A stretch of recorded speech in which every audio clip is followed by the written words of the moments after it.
Hi everyone, Doug and Julie here with our 2021 Ford Mustang Mach-E electric vehicle. November 30th, 2022 marked the 1-year anniversary of owning our Mach-E. So in this video, we wanted to give a 1-year review of the car and just share how our first year of going electric is working for us. At the 1-year mark, we were just under 6,300 miles on the odometer. That's only about half the national average, but we work from home so we don't have a normal daily commute. But our Mach-E has been our main car, and in fact is now our only car. So it has seen all levels of duty, from short trips to the stores, to longer day trips, and even a 1,600-mile road trip through Oregon and Northern California.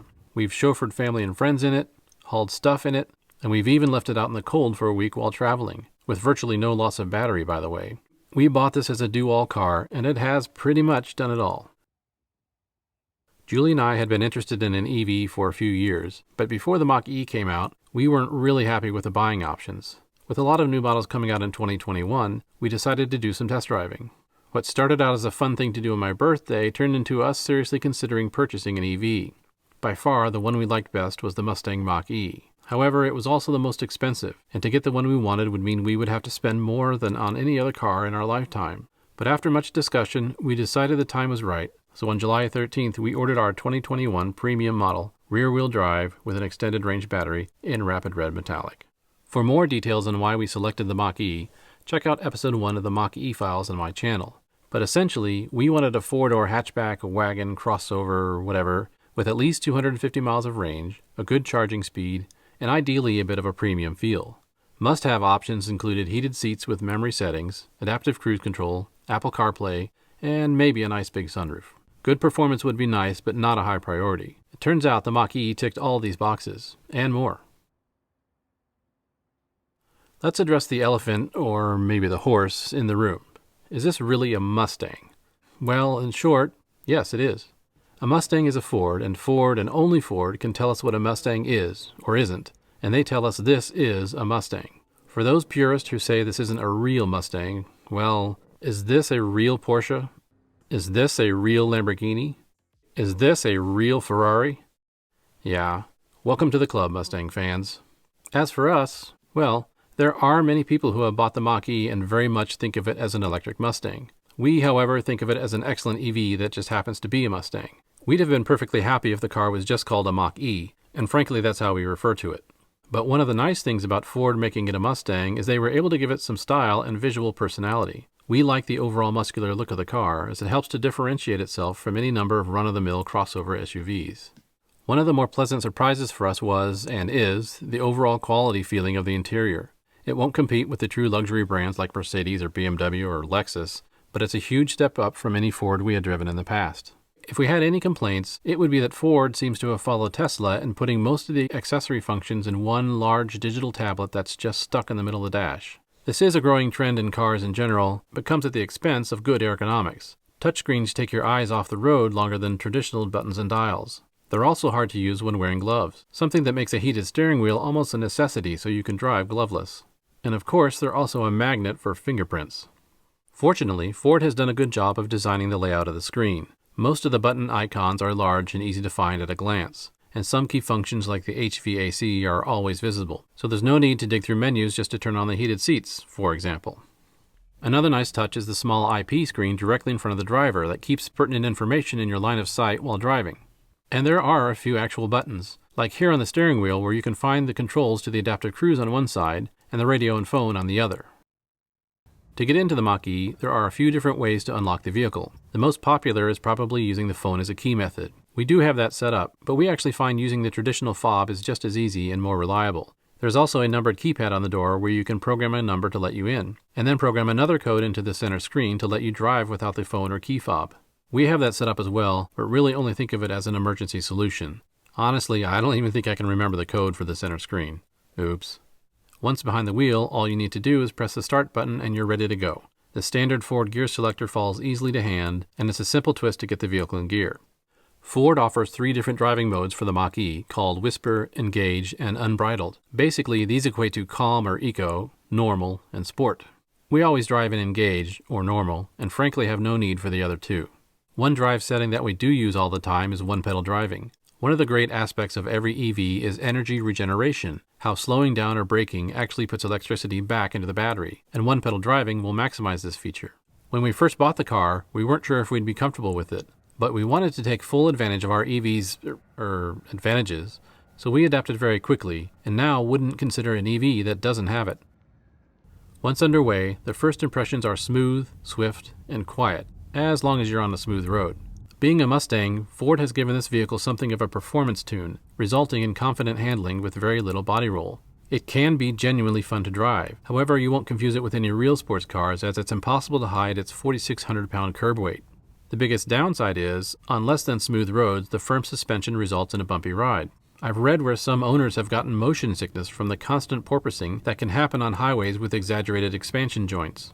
For us, this is only a little uncomfortable on bumpy roads. Julie is even prone to motion sickness, but she has no problems in the Mach-E, whether traveling in the front or back. Overall, we're happy with the ride and handling. For us, the best part about driving the Mach-E is the smoothness. A common trait among pretty much all EVs, the torquey electric motor provides instant thrust. No waiting for a gas engine to spool up. Just squeeze the throttle and it goes. Right now. And without needing to run through any gears, it pulls up to highway speeds effortlessly. Our big battery rear-wheel drive Mach-E is actually one of the slowest specs, but I would still call it quick, if not exactly fast. At higher than highway speeds, it does run out of steam a bit compared to more powerful cars, but we're not speed demons, so our Mach-E handles our real-world needs without issue. The other aspect we love so much is the quiet. While I consider myself an evolving enthusiast, for the majority of our driving we both prefer the quiet. The Mach-E does have an artificial engine sound if you prefer. Just hit this button. Ours stays off. Out on the highway, we do hear a bit of wind noise and maybe a bit of road noise depending on the quality of the asphalt, but it's not enough to ruin a longer trip. So our Mach-E is a pleasure to drive, but how does it hold up as an electric vehicle? Our rear-wheel drive model with a larger battery has an EPA-rated range of 300 miles. And yes, we can hit that number. Pretty regularly, actually. EVs actually get better efficiency in around town driving, and that's what we do the most. Even when we get out on the highways, most around us have a 55 mile an hour speed limit, so it's pretty rare we travel at the higher speeds that do damage to an EV's range. On our big road trip in June, the Mach-E's excellent range meant we could go big distances before needing to stop. If you'd like to see a detailed video on that, check out episode 5 of the Mach-E files on my channel. Charging our Mach-E has been super easy. Before taking delivery of our car, we had a NEMA 1450 outlet installed in our garage, where we do most of our charging. For about the first 8 months, we used the factory EV SE from Ford, but more recently we installed this Grizzly charge plug as a more permanent solution. Now the factory plug stays in the trunk of the vehicle.